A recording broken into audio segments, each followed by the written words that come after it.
గుండె జబ్బుని ముందుగా గుర్తించే 5 టెస్ట్స్ ఏంటనేది మీకు చెప్తాను ఈరోజు. హాయ్, నేను doctor Nagarjuna Gottipati, interventional cardiologist, Shreshta hospitals Guntur. First సింపుల్గా అన్ని దగ్గరలో అందుబాటులో ఉండే common 3 tests. So ECG, echo and blood investigations. So ECG ఏంటంటే మనకి ఏమైనా ప్రాబ్లం ఉందా అని తెలుసుకోవడానికి, ఎకో హార్ట్ పనితీరు ఎట్లా ఉందని తెలుసుకోవడానికి, బ్లడ్లో మన కొలెస్ట్రాల్, షుగర్ లెవెల్స్ ఎట్లా ఉన్నాయని తెలుసుకోవడానికి. ఈ 3 టెస్టులు ఒక 30 ఏళ్ళు దాటిన వాళ్ళైతే మీకు ఇంట్లో ఎవరికైనా హార్ట్ ప్రాబ్లమ్స్ ఉంటే ఇయర్లీ ఒకసారి చెక్ చేయించుకోండి. సో ఏమైనా ప్రాబ్లం ఉంటే ఎర్లీగా డిటెక్ట్ చేయడంతో పాటు మనం ఈజీగా దాన్ని ప్రివెంట్ చేయొచ్చు. నెక్స్ట్ 4th టెస్ట్, అంటే ఈ 3 బేస్ లైన్ పెట్టుకుంటే నెక్స్ట్ లెవెల్ ఆఫ్ టెస్ట్ మనకి ఇంకా హై రిస్క్, అంటే షుగర్, బీపీ ఉన్న వాళ్ళకి కానీ, లేకపోతే ఫ్యామిలీలో హార్ట్ డిసీజ్ ఎక్కువ ఉన్న వాళ్ళకి కానీ ట్రెడ్మిల్ టెస్ట్. ట్రెడ్మిల్ అంటే ఏం లేదు, బెల్ట్ మీద నడిచేటప్పుడు మన ఈసీజీ తీస్తారు. సో మనకి గుండెలో జరిగే మార్పులు మన ఈసీజీ ద్వారా బయటకు కనపడుతుంది. సో ఈసీజీలో తెలిసినప్పుడు ఏంటంటే మనకి హార్ట్ లోపల బ్లాక్ ఉందా లేదా అనేది ఒక ఇండైరెక్ట్ ఎవిడెన్స్ తెలుస్తుంది. సో ఈ 4వ టెస్ట్.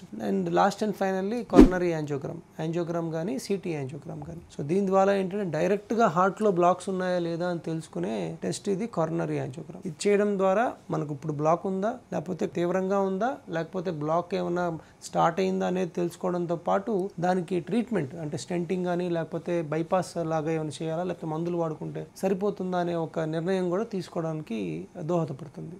Thank you.